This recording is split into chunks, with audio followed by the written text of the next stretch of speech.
Listen. Practice. Speak. Practice makes you perfect. Have you ever sat in a meeting and felt like you needed a translator? Yeah, you are not alone. Today, we're going to crack the code on corporate speak. Think of this as your ultimate survival guide to the, let's face it, kind of baffling language of the business world. So, let's set the scene. You've landed the job, you're excited, you walk into your first big meeting, and all of a sudden, it feels like everyone got a memo you didn't. They're all using these strange idioms and buzzwords, and you're just trying to keep up. Exactly. You find yourself nodding along, right? Trying to piece together the context clues, but inside you're just thinking, what are they actually saying? It's a super confusing spot to be in, but trust me, pretty much everyone has been there. This right here, this just perfectly captures the whole problem. It's hilarious, but it really gets to the heart of why we need a decoder for this stuff. But hey, don't worry. By the end of this, you'll know exactly what to do. And I promise it does not involve physically touching anyone on the marketing team. All right, let's dive right in. First up in our little decoding guide are the phrases you're almost guaranteed to hear in your first week. Let's call them the day one phrases. Let's start with an absolute classic, touch base. Really, all it means is connecting with someone to get on the same page about something. Just think of it as the corporate way of saying, let's have a quick chat, or let's check in. Less formal than a whole meeting, but a little more official than just bumping into someone by the coffee machine. And here's how you'll probably hear it used. If your boss says this, they're just setting up a quick conversation for later in the week to see how things are going. No big deal. Okay, next up, low-hanging fruit. The metaphor here is kind of perfect, right? Just like grabbing the easiest apples from a tree, this is all about identifying the quick, easy wins. It's a way to build momentum by knocking out the simplest tasks first. So when you hear this, it's really a call to prioritize. Instead of getting tangled up in some huge, complex problem, the idea is to find those simple fixes that can give you an immediate, visible result. Ah, and here it is, the all-time classic, think outside the box. We've all heard it. The box, in this case, is just a metaphor for conventional, boring thinking. So this is basically a command to break free from the usual solutions and brainstorm something totally new, maybe even a little weird. You're going to hear this a lot when a team gets stuck. It's that little verbal nudge that says, hey, what we've been doing isn't working, so let's get creative. Okay, you've survived your first few days. Now it's time to level up. In this next section, we're going to get into the jargon you'll hear all the time in project meetings and team discussions. Now, this one is genuinely tricky. Using table as a verb? I mean, logically, you'd think putting something on the table means you're about to discuss it, right? Well, in the world of corporate speak, it usually means the exact opposite. Let's postpone this conversation and deal with it later. So, if you hear someone say, let's table this, don't take it personally. It's not a rejection of your idea. It's usually a strategic move to just pause until everyone has more information to make a good decision. And to make things just a little more confusing, don't mix up tabling a topic with bringing something to the table. This one is all about what you contribute. It's asking what value, what unique skills, what fresh ideas are you personally adding to the project? You'll hear this a ton in job interviews or when a new team is being put together. It's a pretty direct question about what makes you a valuable part of the group. And now for what is maybe the most famous and most made fun of corporate buzzword of all time, synergy. Now, all jokes aside, the actual idea behind it is pretty powerful. It's about that magic that happens in teamwork, where the group's combined effort creates something way bigger and better than what each person could have done on their own. This is the perfect way to visualize it. It's the idea that 1 + 1 doesn't just equal 2, it equals 3. That extra one is the new, unexpected value that comes from really great collaboration. You've been in this meeting, right? The one that gets totally derailed by a super specific conversation between just two people while everyone else just sits there staring into space? Well, taking it offline is the polite solution to that exact problem. It just means, hey, let's not waste the whole group's time with this. You two can sort it out later. This is actually a fantastic tool for keeping meetings moving and efficient. It's a really respectful way to acknowledge that a topic is important while making sure the entire group stays on track with the main agenda. Okay, so we've decoded all the individual pieces of the puzzle. Now let's put it all together. This is what it sounds like when all this jargon comes together in a real rapid-fire corporate conversation. Just listen to this. It's a perfect storm of jargon. All right, team, let's touch base on the Q3 numbers. First, let's focus on the low-hanging fruit to get a quick win. But for the main campaign, we need to think outside the box and find some real synergy between sales and marketing. Anything else, let's table it and take it offline. See what just happened there? In like one breath, they've set an agenda, prioritized tasks, called for innovation, encouraged teamwork, and kept the meeting focused. So we've broken down the code. We've translated the phrases. But what's the big picture here? Why does understanding any of this language actually matter? Okay, so here's the bottom line. This isn't about learning a secret code just so you can sound like everyone else. It's about confidence. It's about truly understanding what's being discussed so you can contribute your ideas in a meaningful way. Mastering this stuff helps you go from feeling like an outsider to being a confident, valued member of the team.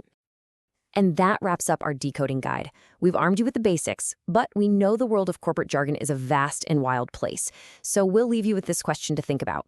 What's the best, or maybe the absolute worst, piece of corporate jargon you've ever come across? Hey everyone, and welcome. So, you ready to level up your English? Today, we are diving into something super important, the difference between formal and informal words. Honestly, knowing which word to use in the right situation, it's a total game changer for your career and your studies. All right, let's jump right in. Let me ask you something. You don't talk to your best friend the same way you talk to your professor, right? Or your boss in a big meeting? Of course not. The situation totally changes the words we pick. And yeah, this slide breaks it down perfectly. You've got your two different worlds here. On one side, you have the informal stuff. Just chatting with friends, texting, posting on social media. But on the other side, that's where the magic happens. University essays, business meetings, job interviews, this is where sounding polished and professional is everything. It's all about making that killer first impression. Okay, let's start building your vocabulary toolkit. We're going to take some really common everyday verbs and just give them a serious upgrade. It's kind of like trading in your comfy t-shirt and jeans for a really sharp professional suit. Okay, first up, help me out. Super friendly, we say it all the time, but it's definitely informal. In the office or in a professional email, you're going to want to say assist. Just listen to it. Can you assist me with this task? It instantly sounds more respectful, doesn't it? Now, this next one has a little trick to it, so pay close attention. It's not just about swapping gave for provided. Look closely at the formal sentence. You have to add that little word with. He provided me with the information. That's a classic dead giveaway of more formal, structured English. And we can keep leveling up from there. Swapping need for require is a great start. But why stop there? We can upgrade the whole sentence. More becomes additional. Finish becomes complete. And boom! Just like that, a simple request sounds way more polished and professional. Okay, you've probably seen this one at a hotel or maybe at a work event. Instead of just saying something is free, which can sometimes sound a little cheap, the more sophisticated word is complimentary. It implies it's a nice little bonus included with a service. It just feels a bit more high class, you know? Here's another fantastic upgrade. I mean, think about is fine, but consider just feels weightier, more serious, like you're really giving it some deep thought. And hey, did you catch that other little swap in there? Changing said to mentioned adds another subtle layer of formality. It's these little details that make all the difference. Now, this is so important. Context is everything. You can upgrade buy to purchase, sure, but you wouldn't say you acquired a carton of milk. That just sounds weird, right? You bought it. But when a huge corporation buys another company for millions of dollars, that's an acquisition. Big difference. All right, you ready for my favorite trick? This is a total game changer for sounding more formal instantly. It's called the phrasal verb rule, and it's super simple. Whenever you can, swap a two-word verb for a one-word verb.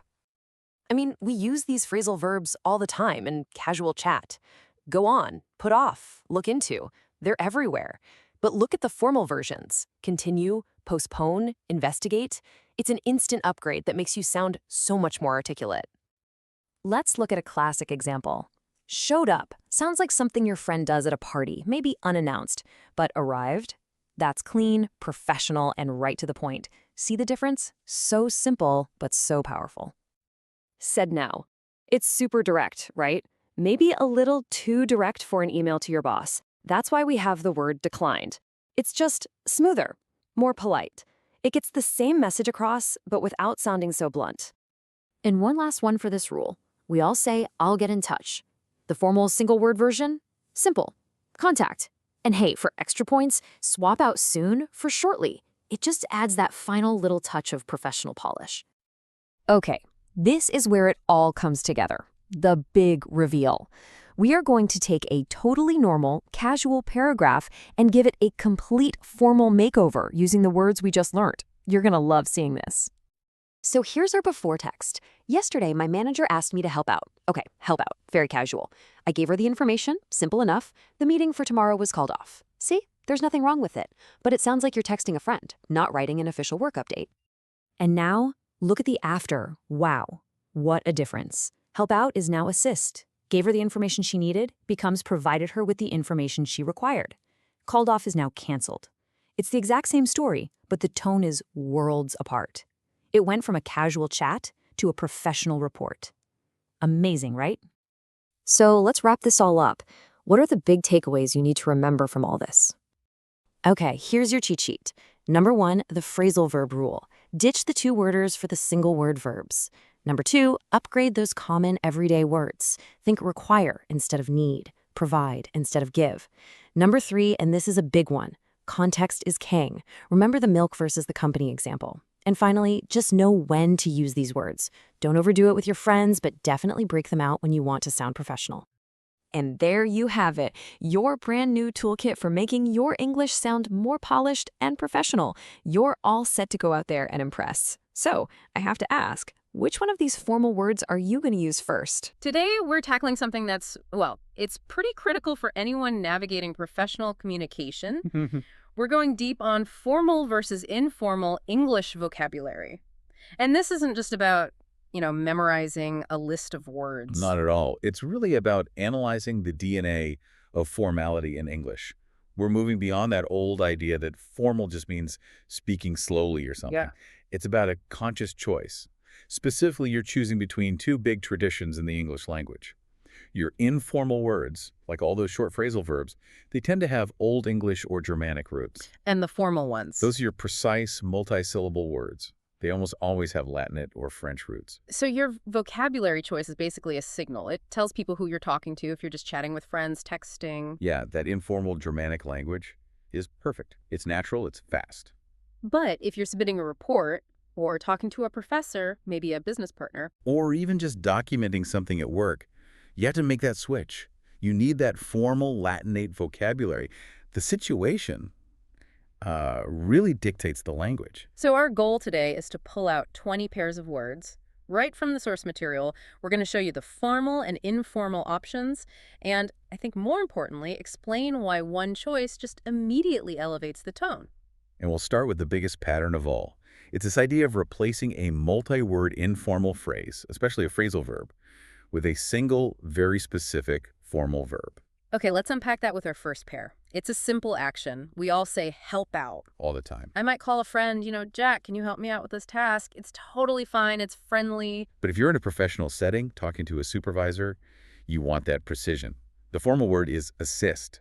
The whole feel changes. It does. Assist implies structured support. Help out just feels like, pitching in, sir, can you assist me with this task? That formality switch is so seamless. Okay, so moving from support to giving something, let's look at give. Right.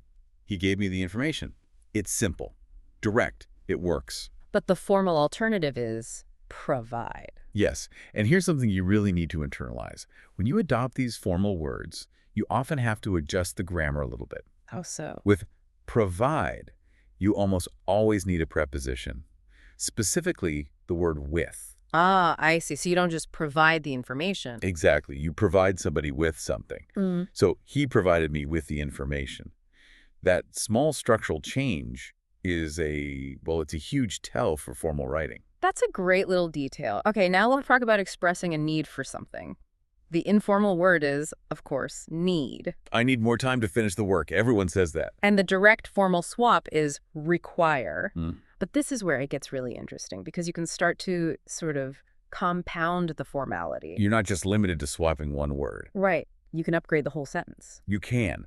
To get that maximum professional tone, you don't just say, I require more time. Yeah. You upgrade more to additional and finish to complete. So the full formal version becomes, I require additional time to complete the work. wow.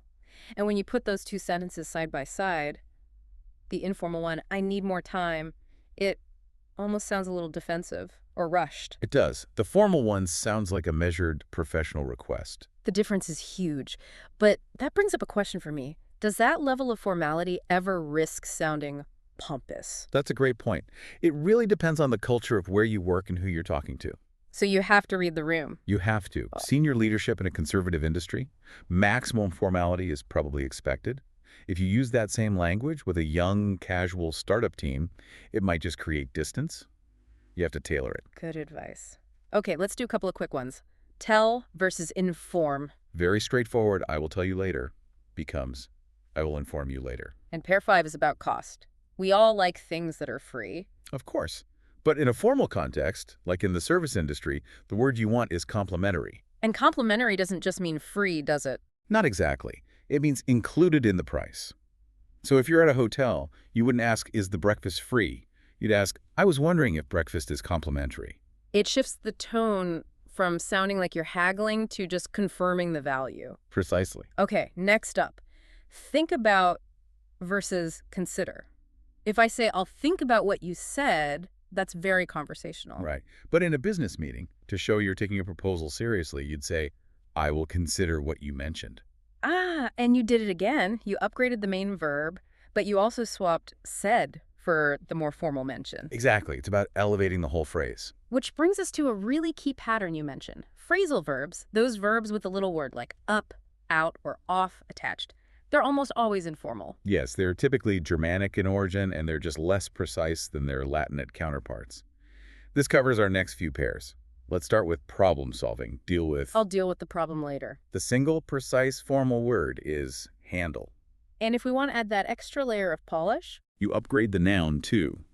Instead of I'll handle the problem, you say I'll handle the issue. An issue sounds more manageable than a problem. that's a subtle but powerful change. Okay, pair 8. Leave out versus omit. If you're writing a report, you might say, she left out some details. And the formal version, Is she omitted certain details? using certain instead of some, just signals a bit more specificity and care with your language. Right. Now, pair 9 has a really important nuance. Buy versus purchase or acquire. Yes, this is all about context. You use buy every day. But if the transaction is significant, the scale tips toward formality. Like buying a house or a car. Exactly. You could say he purchased a new vehicle. Now, acquire is usually for even bigger things, like a company buying another company, an acquisition. So you would never say, I acquired some milk at the store. No, that would just be weird. It's using the formal word in an informal situation, which is a mistake in itself. It violates that principle of conscious choice. It does. And finally for this section, pair 10, another phrasal verb. Call off. As in, the meeting was called off. And the formal word is just the single precise verb, cancel. So the meeting was canceled. Call off sounds a bit sudden, maybe even dramatic. Cancel is neutral and official. And neutral is usually what you want in professional communication. Okay, so now that we have that pattern established, let's actually put it into practice. We're going to give you a short paragraph that's full of all those informal words we just covered. Yeah, listen for that casual, sort of conversational tone. Here it is. Yesterday, my manager asked me to help out with a project. I gave her the information she needed, but I told her I need more time to finish the work. She said she'd think about it and would tell me later. At the event, they gave us free drinks, which was nice. There were some details I left out of the report, but I will deal with those later. By the way, my friend just bought a house, and the meeting for tomorrow was called off. Okay, now listen to that exact same content, but delivered with the formal vocabulary we've been discussing. Just notice how the entire tone shifts. It sounds more structured, more authoritative. Right, here's the formal version. Yesterday, my manager requested me to assist with a project. I provided her with the information she required, but I informed her that I require additional time to complete the work. She stated she would consider it and inform me shortly. At the event, they provided us with complimentary beverages, which was pleasant. There were certain details I omitted from the report, but I will handle those later. Furthermore, my friend just acquired a new property, and the meeting for tomorrow was canceled. It's just a completely different feeling, isn't it? It's astonishing. It's night and day. We just did, what, 11 swaps? Yeah. And you go from a hallway chat to a boardroom memo? Let's just quickly highlight a couple of the most powerful ones. First, help out became assist.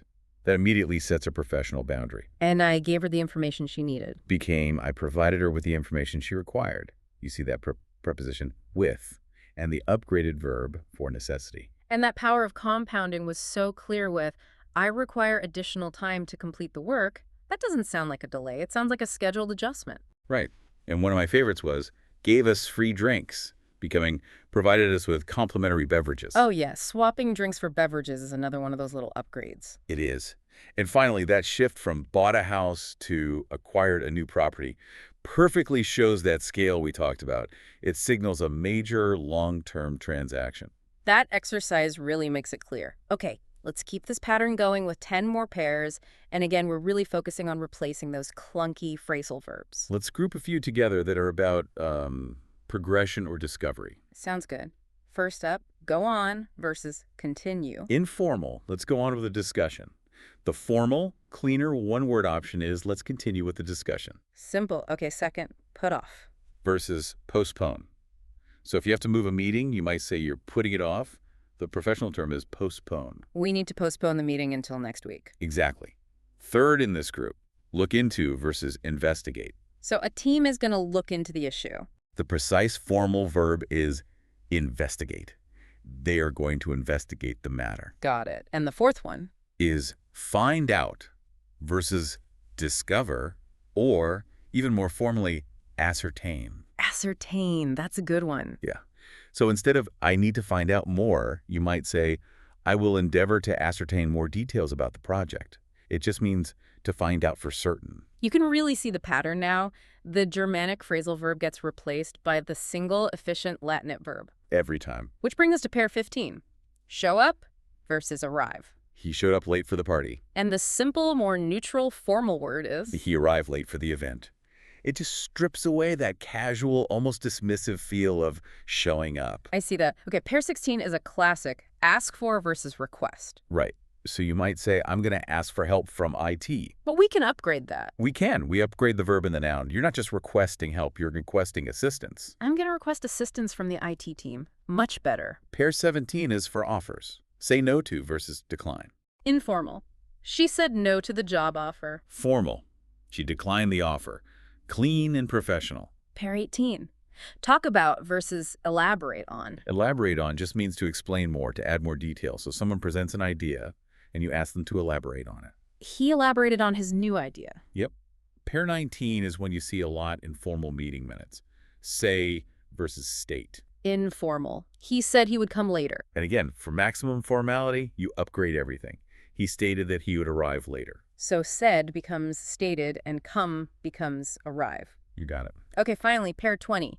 Get in touch versus contact. Informal. I will get in touch with you soon. Again for that final polish. We change the verb and we change the time frame. I will contact you shortly. Using shortly is just a bit more precise and professional than the vague word soon. Mm-hmm. So if we connect all these dots, all 20 pairs, the linguistic pattern is just crystal clear. The single biggest thing you can do to make your communication more formal is to replace those multi-word phrasal verbs with single, precise Latinated verbs. It's the non-negotiable step. It is.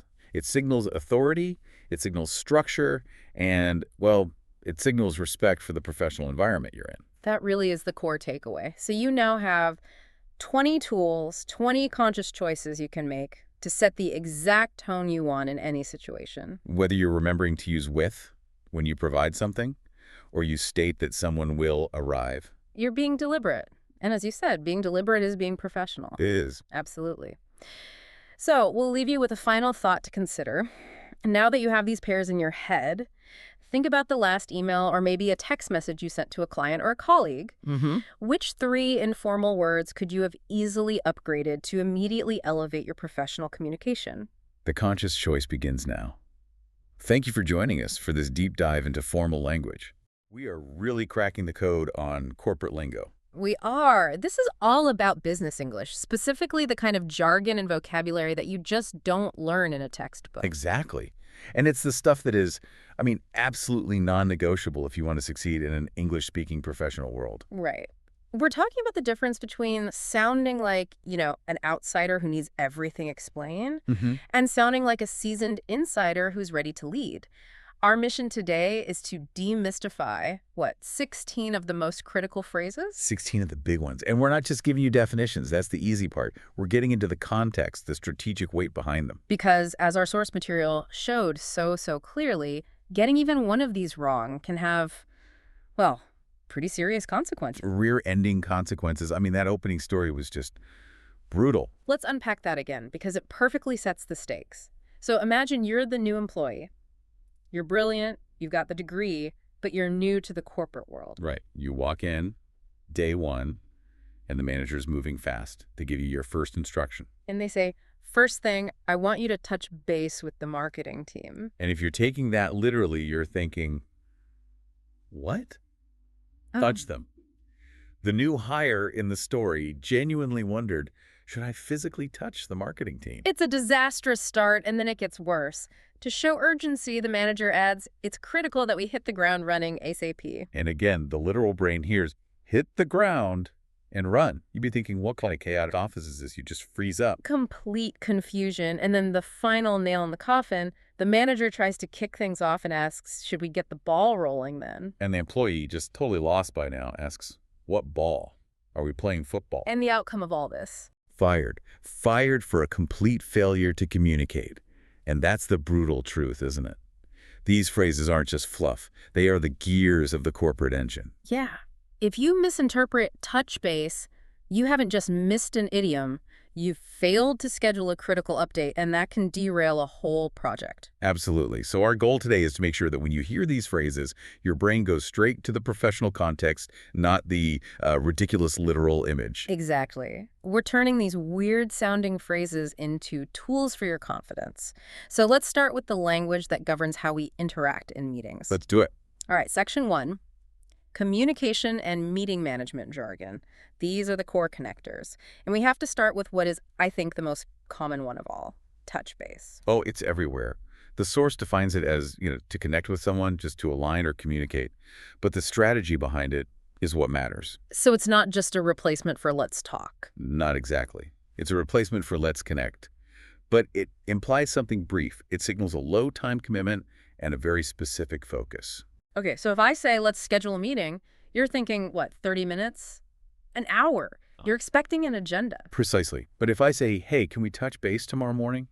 I'm signaling something else entirely, a quick, targeted chat. Like a 5-minute talk in the hallway or a quick call on Slack? That's it.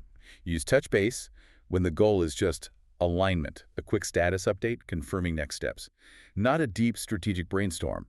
So when you hear, let's touch base later this week to review the project updates, the expectation is a check-in, not an overhaul. Got it. Manages expectations. Okay, so if touch base manages alignment, our next term, table manages the agenda, and this one is a real trap. It is a phenomenal trap, because in normal English, a table is a noun, and to put something on the table means you want to discuss it. You're introducing it. Right. But in U.S. corporate speak, it's a verb. And it often means the exact opposite. So our sources confirm that when an American manager says, let's table this, it means let's postpone it. Let's not talk about it now. You're putting it aside. But here's where it gets really tricky, because this is a huge cross-cultural risk. Yeah. In North America, table means postpone.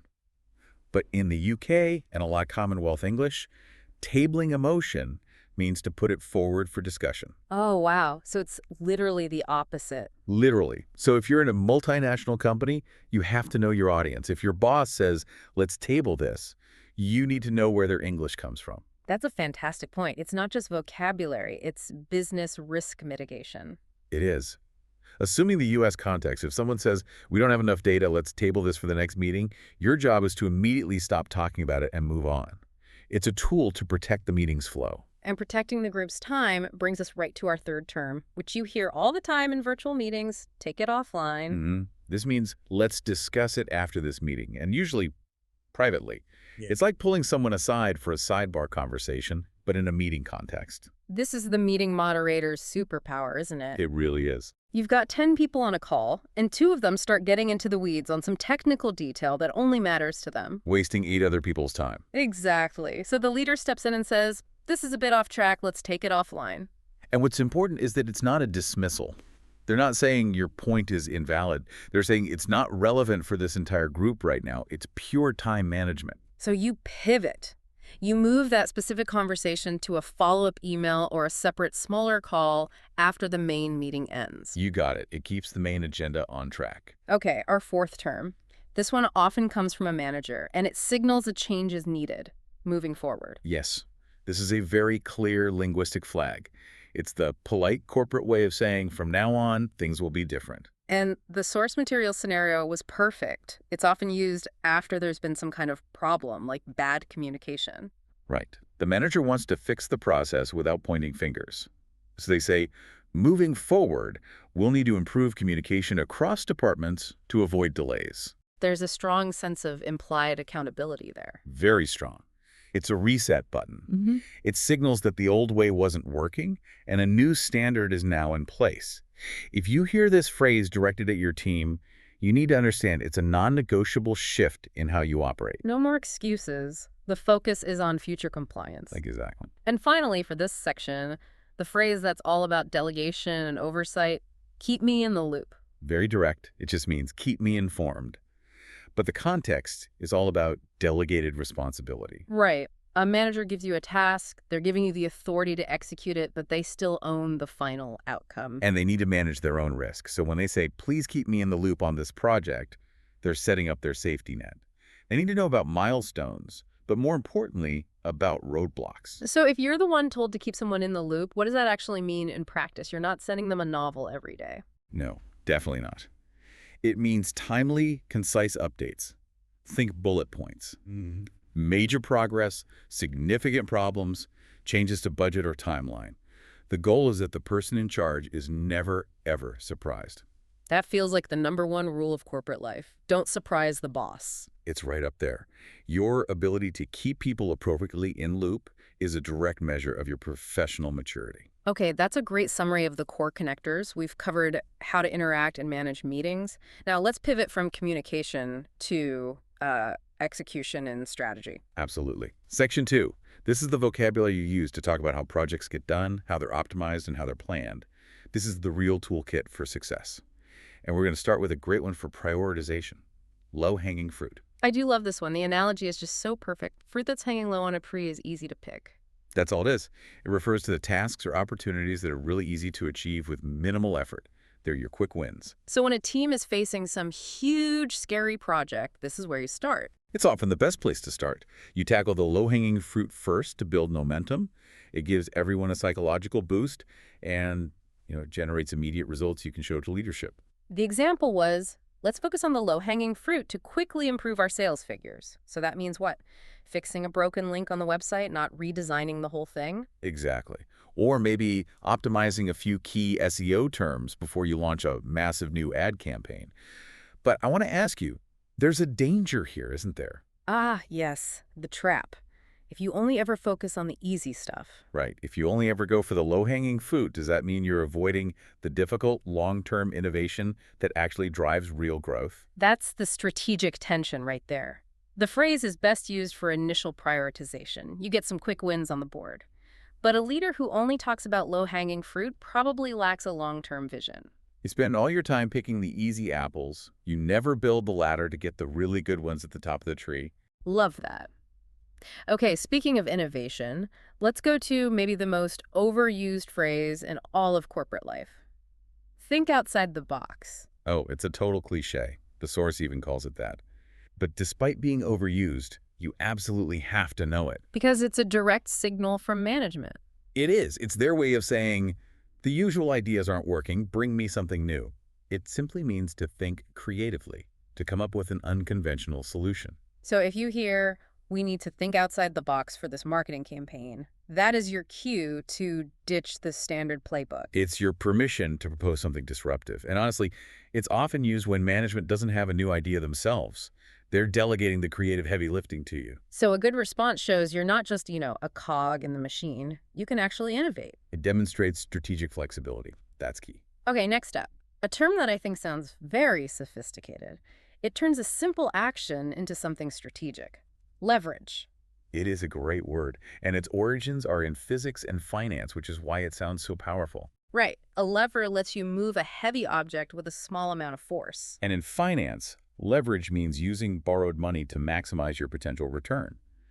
The business meaning keeps that core idea. It's a fancy way of saying use, but specifically to use something to its maximum advantage to get a bigger result. So there's a difference between using my writing skill and leveraging it. Huge difference. Yeah. If you use your writing skill, you write a good email. If you leverage it, you design an entire communication strategy that changes how people see your product. It's about getting a nonlinear return. Exactly. The source mentioned leveraging things like your customer base. You don't just use your customers by sending them ads. You leverage them by building a referral program that uses their trust to drive new growth. The word leverage elevates the action from just using a resource to strategically maximizing it. Very clear. Okay, from a word that sounds smart to a word that sometimes makes people groan in a meeting. Synergy. Yeah, the source rightly warns this one is almost overused. And for good reason. It can sound like empty jargon. But the core concept is actually really important. It's incredibly important. It's the idea that the combined effort of a group is greater than the sum of its individual parts. It comes from the Greek word synergos, which means working together. It's the whole 1 + 1 = 3 idea. That's it, precisely. It's that bonus you get when things are truly integrated. The classic example is seeking synergy between the marketing and sales teams. Right. Sales knows what customers are asking for at the point of sale. Marketing knows the broader story and brand message. And when you combine that knowledge, when their efforts are timed and integrated perfectly, you should get an exponential increase in good leads and closed deals. That's true synergy. So even if the word itself feels a bit cliche, the goal it represents, maximized output through integration, is critical. If your boss asks you to create synergy, they're asking you to break down silos between departments. 100%. Okay, last one for this section. A much more practical, down-to-earth term, streamline. I like this one. It's very satisfying.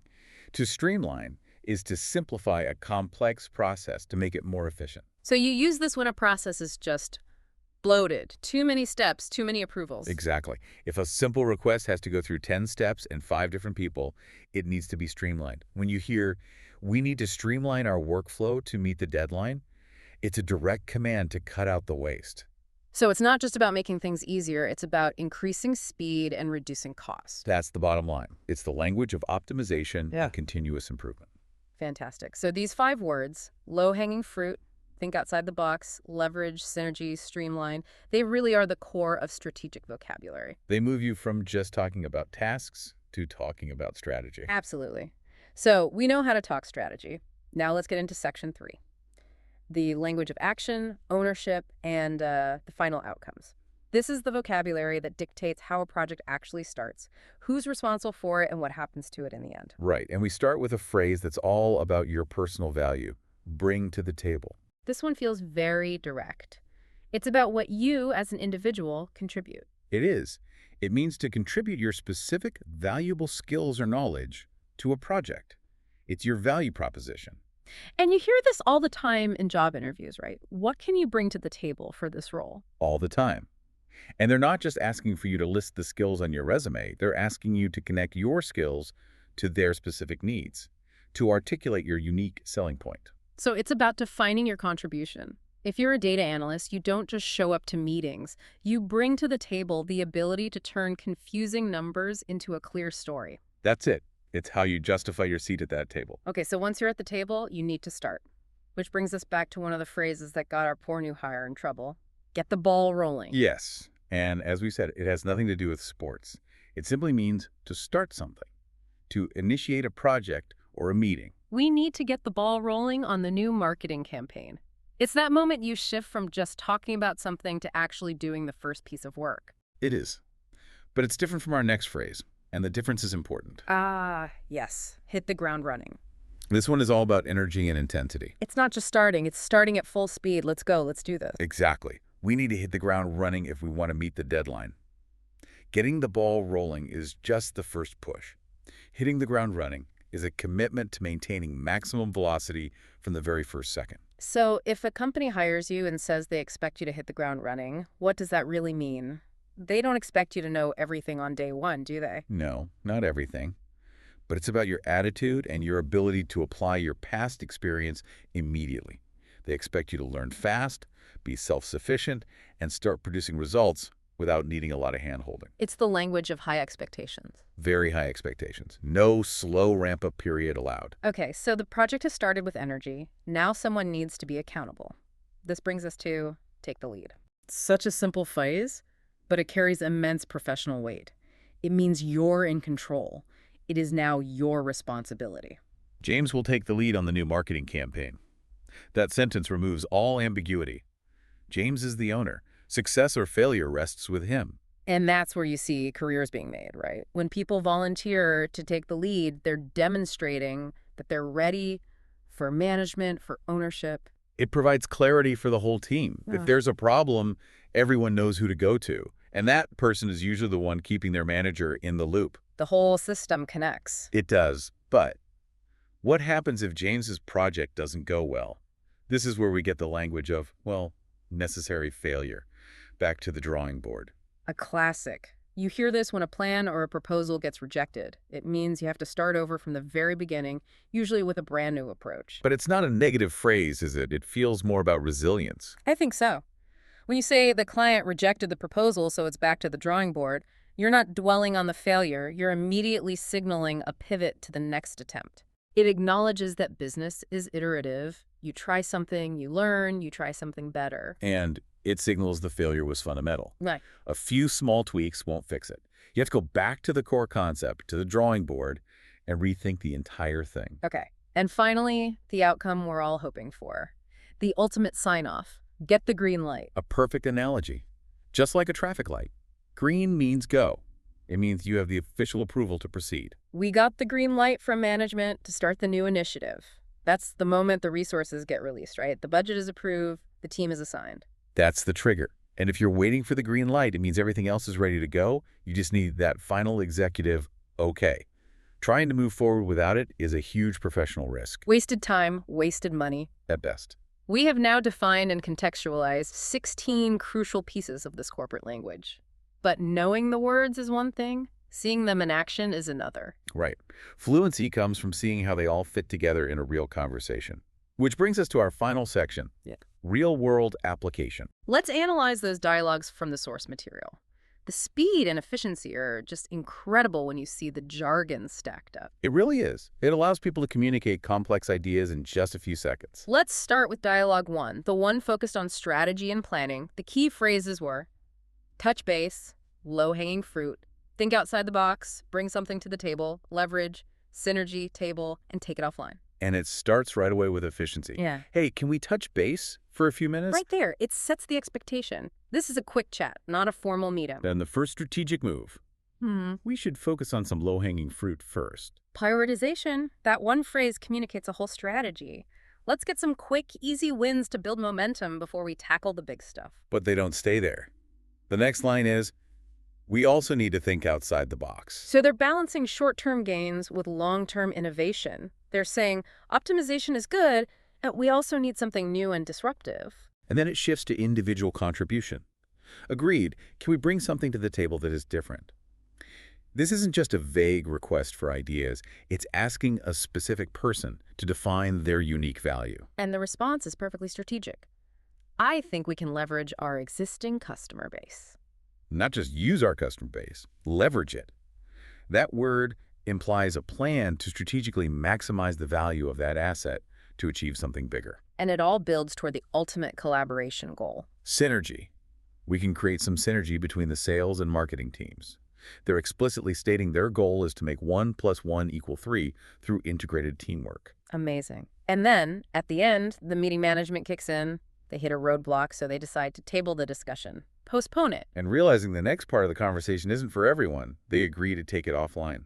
So in, 6 or 7 lines of dialogue, they've covered meeting format, short-term strategy, long-term innovation, individual value, resource maximization, team integration, and agenda management. If you tried to have that same conversation in plain English, it would take 5 minutes and be a wall of text in an email. This is strategic compression. It really is. Okay, let's pivot to dialogue 2. This one is a whole narrative arc. Failure, redirection, and relaunch. And the phrases tell that story perfectly. We have get the approval, back to the drawing board, get the ball rolling, moving forward, streamline, take the lead, keep you in the loop, and hit the ground running. It starts with accepting reality. I heard we didn't get the approval for our proposal. Followed immediately by the resilient response.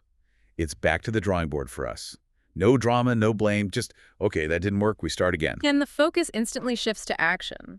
Once we have a new idea, let's get the ball rolling as soon as possible. That's the commitment to restart without delay. But then they do something really smart. They diagnose the process. Right. And moving forward, we also need to streamline our process. The phrase moving forward signals that a change is mandatory. And streamline defines that change. They're not just going to come up with a new idea. They're going to fix the broken process that led to the first failure. Then comes clear ownership. The manager says, why don't you take the lead on this one? Boom. Accountability is assigned. One person is now in charge of the relaunch. And the manager immediately closes the loop on their own role. I'll make sure to keep you in the loop on any updates from the client. The whole accountability structure is set up in 2 sentences. It's so efficient. And it ends with a promise of high performance. We'll hit the ground running once we get the green light. It's a pledge. It says, we will be ready for an immediate high-energy start the second you give us the final go-ahead. Dialogue 2 is just a masterclass in professional maturity. The entire story failure, analysis, ownership, and relaunch commitment is told in 7 lines. And it proves that these 16 terms aren't just, corporate buzzwords. They are the absolute foundation of efficient and strategically nuanced communication. That feels like the perfect place to land as we head into our final thoughts. It's been a comprehensive dive. We've gone from simple check-ins like touch base to complex ideas like leverage and synergy. We've covered the need for creativity with think outside the box and the need for resilience with back to the drawing board. Mastering these terms really does give you a critical advantage. You can now navigate the language of process improvement with streamline, team collaboration with synergy, and, of course, leadership with take the lead. And this knowledge ensures that your ideas and contributions are understood exactly as you intend them. It's fundamental. And as we close, I want to go back one last time to that opening story. The new employee fired because they thought get the ball rolling was about football. It really highlights the stakes, and it brings up a fascinating final thought for you, the listener, to consider. We've covered 16 functional phrases today, but there are so many others out there. So the question to mull over is this. Which corporate phrases, beyond the ones we covered, carry the absolute highest risk of offense, humiliation, or just catastrophic misunderstanding if you interpret them literally? Especially when you're working across different cultures. The potential for misinterpretation is huge.